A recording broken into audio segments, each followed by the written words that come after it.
비군사적인 수단을 통해서 북한을 일단 압박해 보겠다. 그래서 뭐 맞을지는 모르겠습니다만 이란식의 어떤 그 대북 그 모델을 일단은 한번 적용해 보자라고 하는 이런 것이 아닌가 이렇게 보여지면서도 또 그 미국의 그 국무장관을 포함해서 여러 사람이 이 간간히 흘러나오는 얘기가 꼭 그런 것만은 아닌 것 같다라고 하는 사실 조금 혼란되는 상황이 없지 않아 있습니다. 그래서 그런 점을 참고하시고 중국과 관련해서는 사드 문제의 빨리 지금 봉합이 돼야 되는데 특사가 가서 엊그제 뭐 이렇게 보도되는 내용을 보면은 중국의 강경한 반응이 이것이 앞으로 사드 문제 해결에 어떤 영향을 미칠 것인가 사실 조금 귀추가 주목되고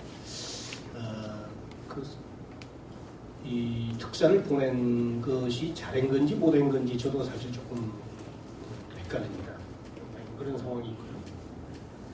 한반도 안보 환경은 뭐 다 아시는 것처럼 김정은의 리더십이 지금 이제 5년, 6년차 세월을 있는데 뭐 다른 건 몰라도 핵과 미사일에 대한 어떤 광적인 집착 이것은 정부가 바뀌어도 전혀 변하지 않다라고 하는 메시지를 최근 정부가 바뀐 이후에 두 번의 미사일 발사를 통해서 사실상 과시하고 그들의 의지를 보여준 것이 아니냐 이렇게 보여지고 그런 점에서 우리 정부의 대북 정책 또 국방부의 앞으로 이제 군사 대비 태세 이런 면에서 좀 참고를 해야 되고 국내적으로 지금은 이제 정부 초기이기 때문에 강력한 개혁 드라이브를 걸 수는 있지만은 대강 이 첨예한 진영 논리의 극렬한 이 갈등 양상이 앞으로도 예상이 되고 또 국방 관련해서도 문재인 대통령께서 후보 시절에 표명했던 그런 정책이 과연 힘을 받아서 그대로 추진될 것이냐 하는 것은 사실 여러 가지 쉽지 않은 그런 상황이다. 그런 말씀을 드립니다. 새 정부 국정 운영 방향과 국방 정책 공약은 여기 6쪽부터 이제 정리가 되어 있는데 이것은 뭐 그 후보의 캠페인을 보면서 신문과 이런 것 등등을 종합해서 이렇게 적었기 때문에 조금 차이가 있습니다. 그래서 새 대통령의 이 외교 안보 정책 보시는 것과 같고, 그다음에 이제 남북 관계, 그다음에 북핵 해법 6쪽 정리를 했고요. 그다음에 이제 새 정부 국방 정책은 일단 뭐 강력한 안보라는 기치하에 국방비 대폭 정액하고 튼튼한 한미동맹을 기초해서 자주동맹의 토대를 구축하겠다 하는 것인데 주요 사안별로는 그렇게 하기 위해서 북핵 핵심 전력을 조기 전력화하고 또 거기에 대항하는 전략사령부도 만들겠다라고 하는 이런 말씀하셨고 사드 배치는 새 정부에서 재검토하고 국회 동의 절차를 거쳐야겠다. 이것이 그대로 유효한 건지 사실 조금 저도 좀 의문이긴 합니다만 일단은 이런 상황이 앞으로 이 사드 배치의 한반도 우리뿐만 아니고 미국과 중국에도 상당한 영향을 미치는 상황이기 때문에 신중하게 잘 처리했으면 좋겠다는 생각이 듭니다. 군 복무 기간 단축 문제, 특히 그 전시작전권 문제는 후보 시절에 서둘러 임기 내에 환수하겠다 이런 말씀을 하셨고요. 한일 정보보호협정도 검토 후에 연장 여부를 검토합니다. 공무 개선 역할을 위해서는 이제 이 임기 내에는 최저임금의 50%까지 달성을 하겠다. 그다음에 방산 비리에 대해서는 원 스트라이크 아웃제를 적용해서 강력한 가중 처벌을 하겠다. 계획과 관련해서 국방개혁 특별위원회를 만들고 관련 추진을 청와대가 주도해서 하겠다는 그런 지금 형태로 지금 가고 있는 걸로 지금 보여지고 있습니다. 그 외에 이제 뭐 군 인권 보호관 신설 등 지금 그러니까 그 박근혜 정부, 이명박 정부의 그 안보와 대북 정책, 그다음에 국방 정책이 사실상 상당히 전환이 될 수 있는 그런 메시지가 지금 전해져 있고 아마 실무적으로 이런 차원에서 구체적인 국방 정책을 준비하고 있을 걸로 보는데, 그러니까 이런 것들이 지금 대통령 취임 때도 강조를 했고 일본은 후보 시절에 주로 강조했던 그런 내용입니다. 그래서 제가 이제 국방 정책의 기본 방향으로 밝힌 것은 국민과 함께하는 강한 안보다는 이런 타이틀을 걸고 이것은 네 가지 대략 이 전방위 국방 태세 분야, 또 국방 역량을 강화하는 분야, 효율적인 국방 운영에 관한 문제, 복무 여건의 개선 대한 모든 정도로 네 가지로 이렇게 방향을 잡고 거기에 대해서 이렇게 좀 풀어나가려고 이렇게 설명을 하고자 합니다. 우선 국방 태세에 관한 문제는 지난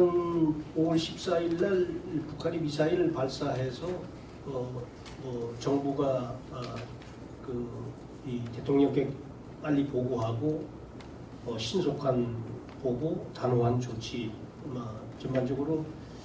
첫 단추는 잘 이렇게 꿰진 걸로 보여집니다만은 이것은 사실상 어떤 의미에서 도발이라기보다는 정치 군사적인 메시지를 던진 것에 불과한 것이고, 앞으로 실제 어떤 군사적인 도발이 어떤 정부를 이 의지를 또 대북 정책의 무언가를 가늠하기 위해서 충분히 이 도발해 올 가능성, 실질적인 도발이 있을 그런 가능성이 있다는 상황 속에서 정부의 대응이 상당히 중요하다는 한 말씀을 드리고, 기존에 이제 우리 국방부 장관 합참의장이 표명을 했던 신속 정확 충분이라고 하는 이런 대응 기조 자체는 저는 적절하다고 봅니다. 단지 원점과 지휘 세력, 지원 세력까지를 전부 망라해서 응징하겠다라고 하는 거, 이게 현실적으로 가능한 얘기인지 하는 차원에서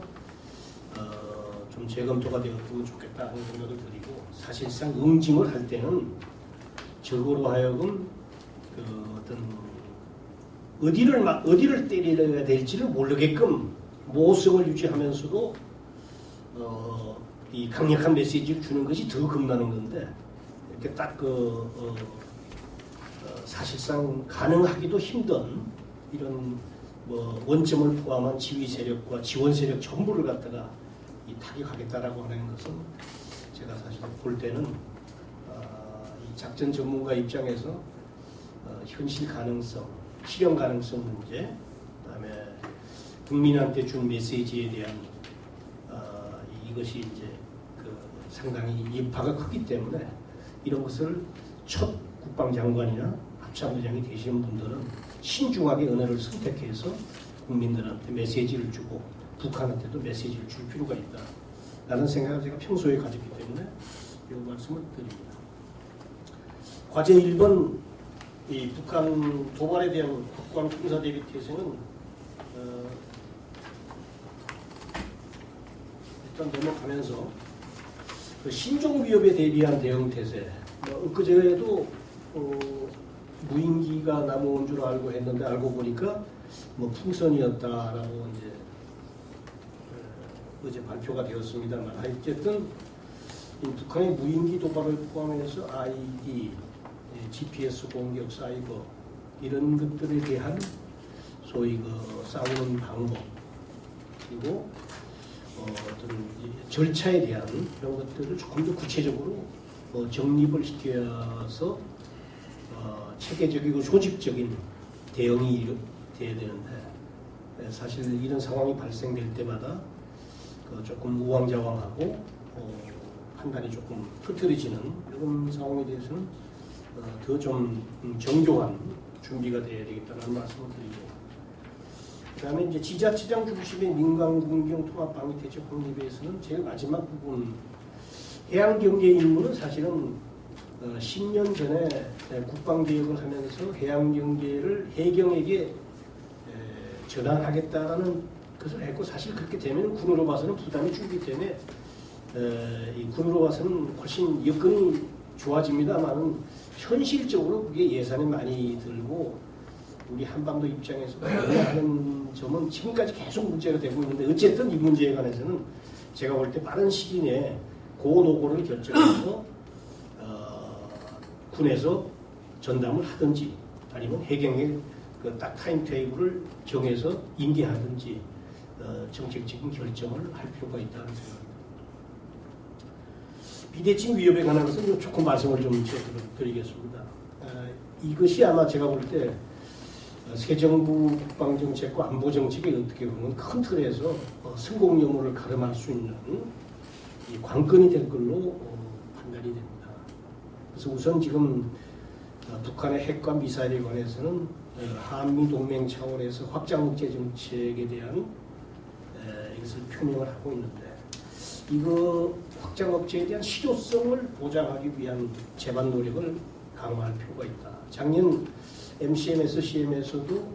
소위 그 전략 무기의 상시 배치에 대해서는 어떤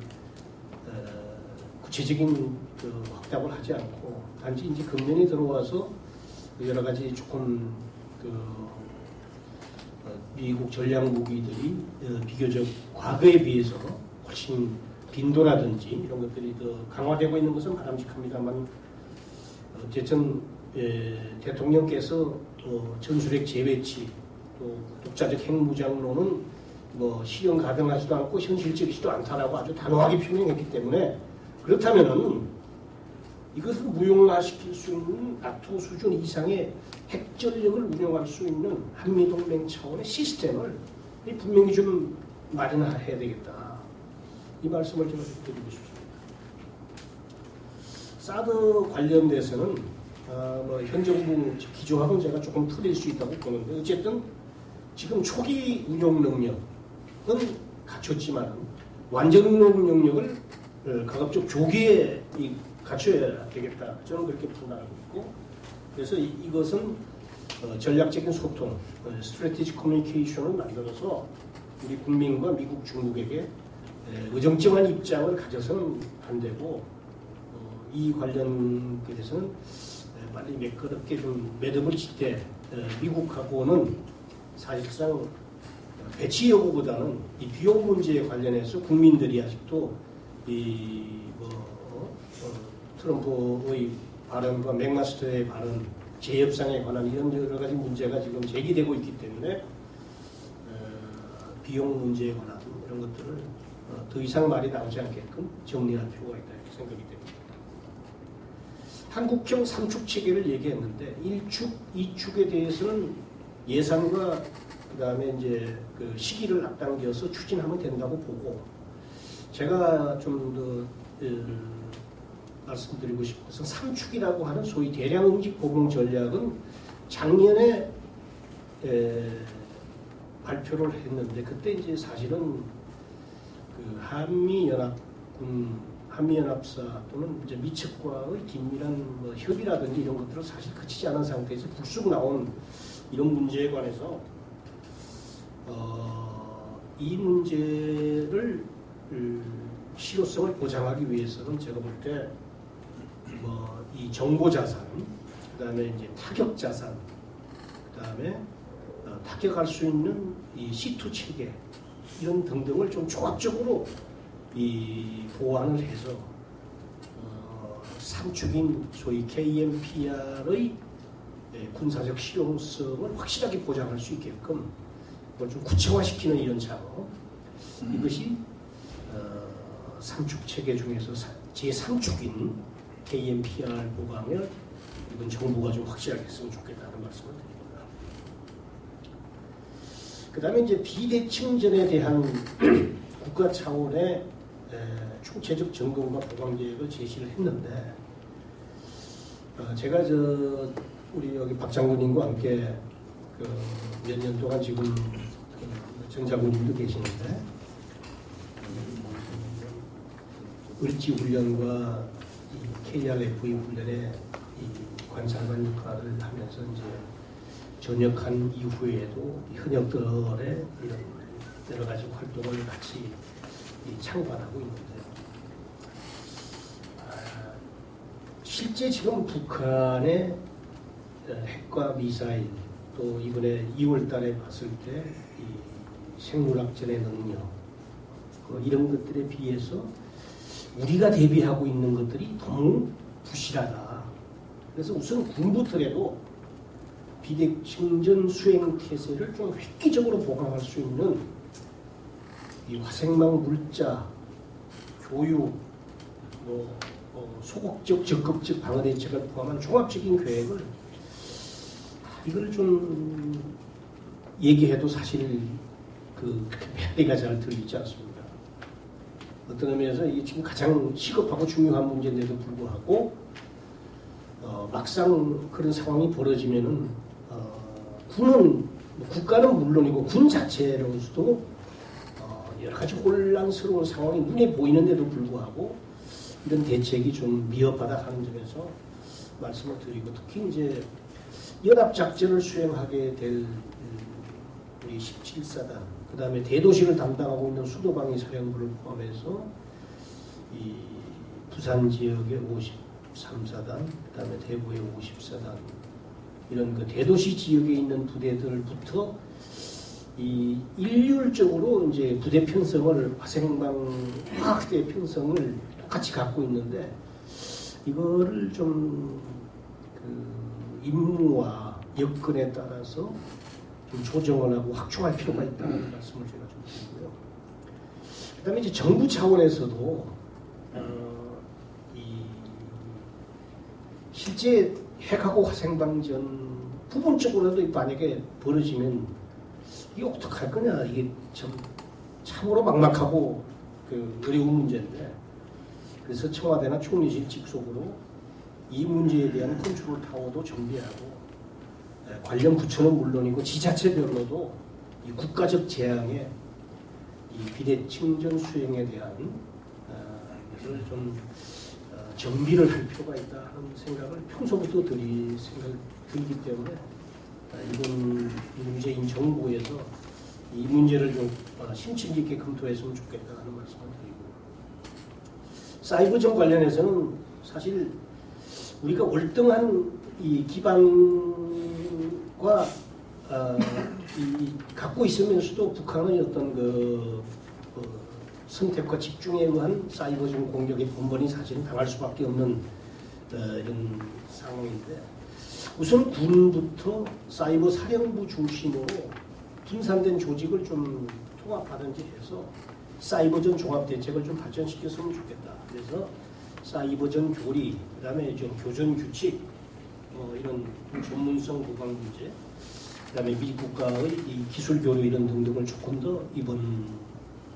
사이버전에 대한 이런 것들을 좀 확실하게 했으면 좋겠고, 그 다음에 이건 뭐 국방부가 할 일은 아닙니다만은 사실은 이제 아이디어 차원에서 제기한다면은 이 국제 레짐을 좀 만들어서 사이버전이나 사이버 테러를 했을 때 이것을 강력하게 응징할 수 있는 예를 들어서 미사일을 할 때는 MTC라는 체제가 있고 또 핵 문제에 관해서는 NPT라는 체제가 있는데 사이버 문제에 관해서는 이 국제 체제가 없습니다. 그래서 이런 레짐을 하나를 좀 만들어 가지고 이 불량 국가나 불량 조직에 의해서 사이버 테러를 감행했을 때 국제적으로 아주 강력하게 제재할 수 있는 이런 것을 만들고 그것을 우리 서울에서 좀 본부를 만들어서 이렇게 했으면 어떨까 하는 이런 생각을 제가 평소에 해봤습니다. 참고했으면 좋겠습니다. 전자권 문제인데요. 한미연합 방위태세.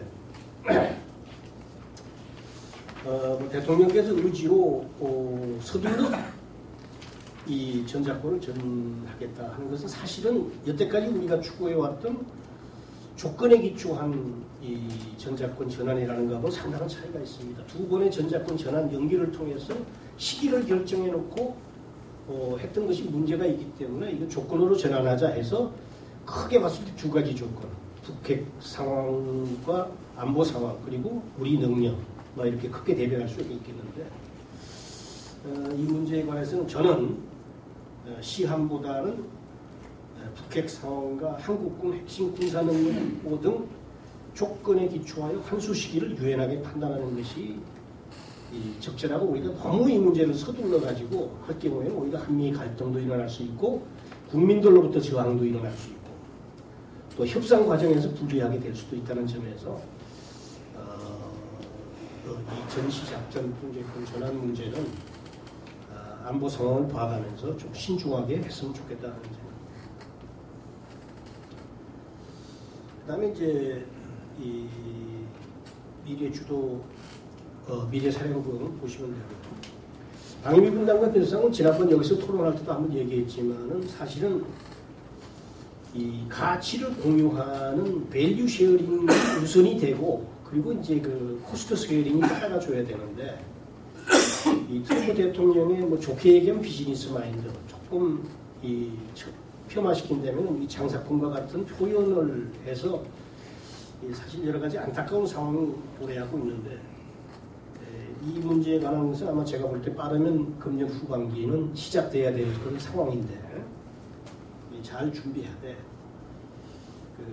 이 밸류 쉐어링이라는 이런 점을 조금 더 잘 좀 부각이 될 수 있게끔 미국 측에게도 좀 설명을 해줬으면 좋겠고 단지 이제 이것들이 너무 우리가 서두를 없지만 그렇다고 이것을 질질 끈다고 하는 것은 그 여러 가지로 좋지 않기 때문에 그런 협상 전략 수립에 있어서 참고를 했으면 좋겠습니다. 이 중국과의 문제는 제가 볼 때 우선 사드에 관한 것들이 빨리 봉합이 되어서 조기에 이 한중 전략적 협력 동반자 관계에 걸맞는 이 군사 협력이 됐으면 좋겠는데 그 대통령께서 이제 취임 일성으로 중국과의 진지하게 협상을 하겠다. 이해찬 특사를 파견해서 했는데 중국의 대답은 사드를 철회하라는 그런 대답이었습니다. 근데 이제 제가 볼 때 이 사드 문제에 관한 것은 우리의 주권적 권리라는 기존의 입장이 아무리 생각해도 이것은 맞기 때문에 이 문제를 잘못하면은 이 협상의 대상이 아닌 것을 이 협상한다고 하는 것은 중국의 부당한 가석 자체를 까딱 잘못하면 정당화시켜 줄 수 있는 그런 메시지를 줄 가능성. 그래서 중국에게도 그렇고 미국에게도 그렇고 우리 국민들에게 갖다 사실 뭐 지금 정부의 제가 볼 때 스탠스하고 상당한 차이가 있습니다. 그러니까 제가 개인적으로 생각할 때는 이건 이 문제에 관해서는 새 정부에서도 중국과의 문제가 아니고 우리 안보에 관한 문제고 이 한미 동맹에 관한 이런 차원이기 때문에 정부의 스탠스를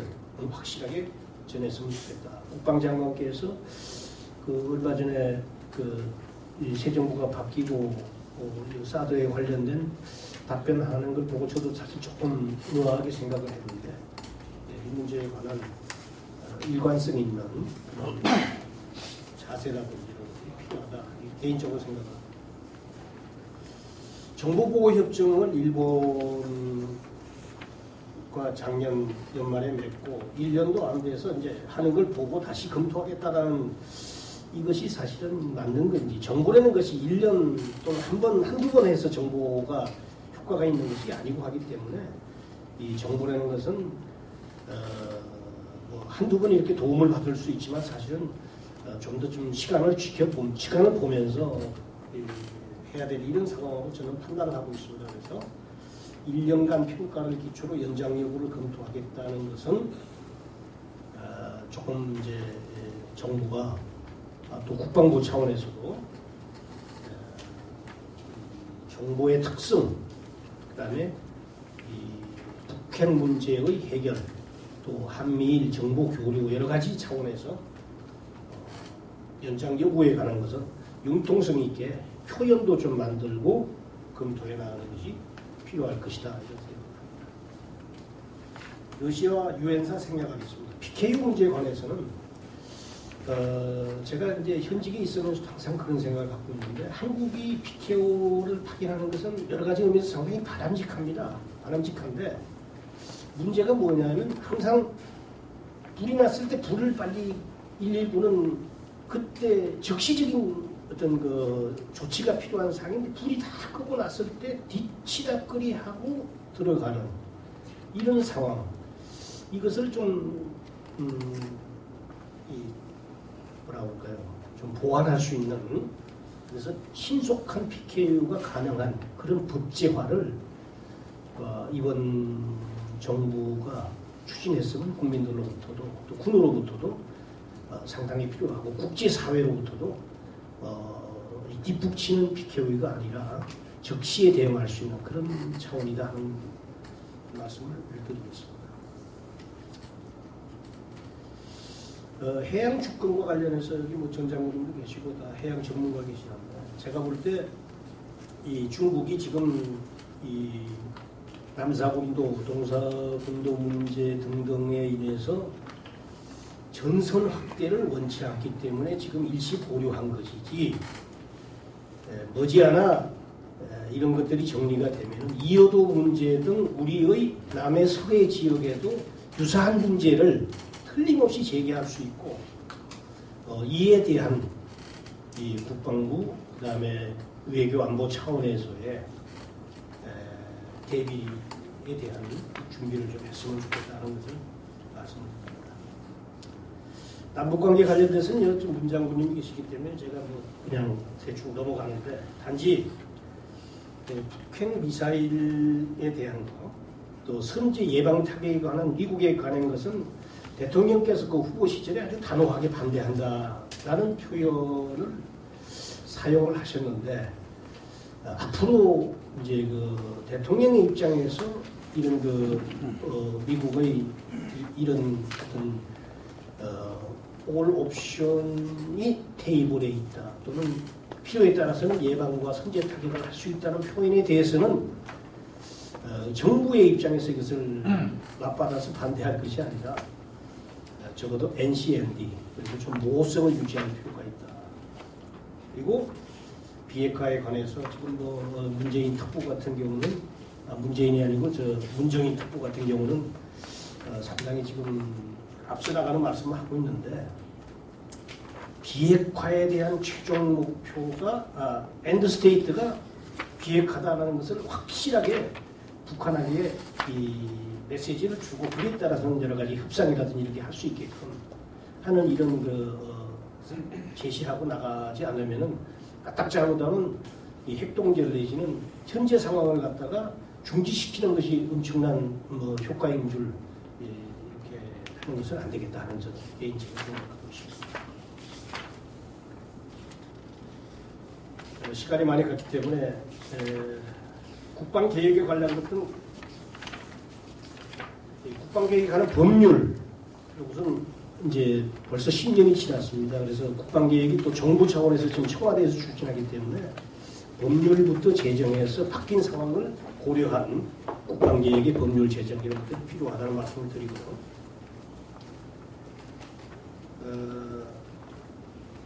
이 국방계획특별위원회를 이제 새로 만들어서 한다는 것은 까딱 잘못하면은 이 청와대 주도의 이 힘이 실릴 수 있다는 것은 바람직하지만 또 국방부의 목소리, 국방부의 주도권 상실 내지는 정치권에 의한 외압에 의한 국방 개혁이 진행될 개연성이 상당히 많은 지금 상황이 도래하기 때문에 국방부 차원에서 전문가라든지 이런 것들을 잘 좀 준비해야 되겠다는 말씀을 드리고 특히 이제 국방개혁실에 국방과학 민간 전문가를 좀 아웃소싱하거나 자문위원으로 보강을 해서 이 문제를 좀 검토했으면 좋겠다는 생각이 듭니다.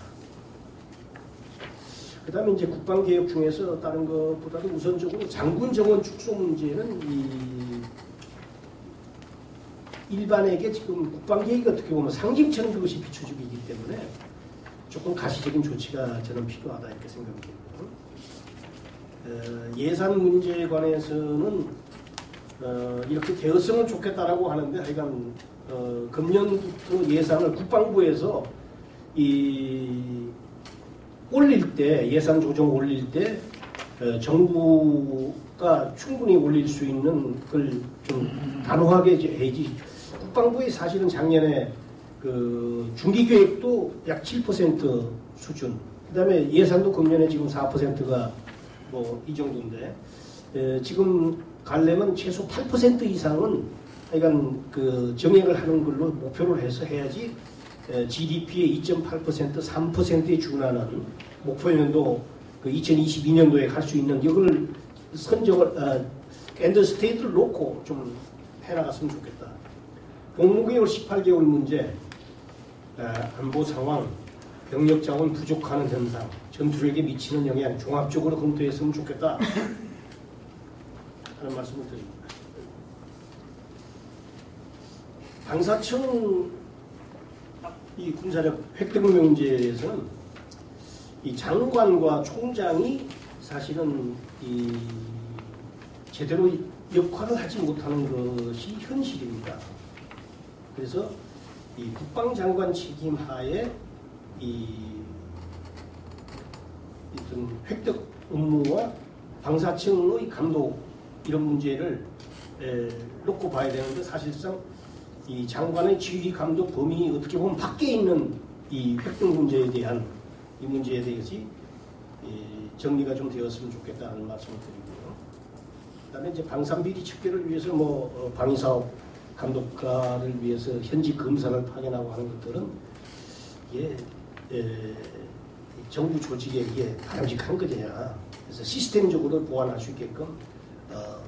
좀 하고 목소리를 좀 냈으면 좋겠다는 말씀을 드립니다. 이 국방과학연구소 역시 방사청 통제를 받고 있는 현재의 지휘 감독 체제를 장관 직속으로 빨리 바꿀 수 있는 이런 시스템을 좀 갖춰야 되겠다는 말씀을 드리고 나머지는 참고했으면 좋겠습니다.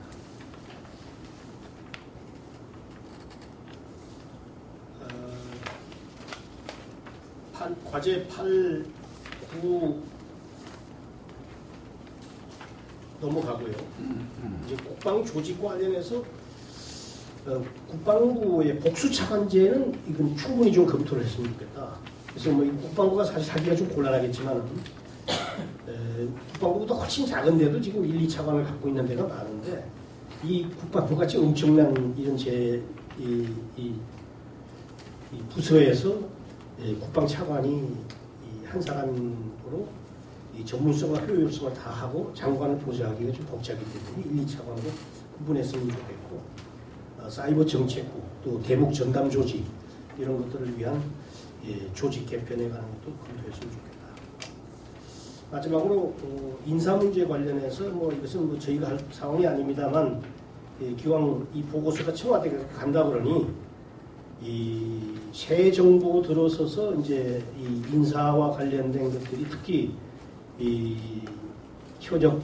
최고 지휘부에 관한 것들은 정치성을 배제한 인사 그리고 정부 교체 시마다 어떤 지휘부를 교체하는 이 정치적 중립을 무시하는 후진석 이런 것들을 좀 이번 정부부터 스스로 좀 바꿨으면 좋겠다 하는 말씀을 기록에도 좀 남겼으면 좋겠습니다. 마지막으로 지휘관에 대한 그 전투 지휘관 보직과 관련된 문제는 우리 박 장군님 계십니다만 사실 독일군 같은 거 봐도 전투 지휘관 그렇게 쉽게 막 바꾸지 않습니다. 그래서 최소한 2년 이상 보직되고 특히 총장, 의장 같은 분은 이제 어떤 기수에 의해서 어느 기는 총장, 어느 기는 의장 또는 어느 기가 나오면 그 단기에 이런 개념을 버리고 2, 3기에 한 사람의 총장이나 의장이 나오더라도 최소한 2, 3년씩 이렇게 해서 군의 안정과 발전을 도모할 수 있는 이런 시스템을 가야지 않느냐 이런 생각드리겠습니다. 나머지 사항은 읽어보시면 좋겠습니다. 시간이 좀 많이 갔기 때문에 이것으로서 가름하겠습니다. 죄송합니다.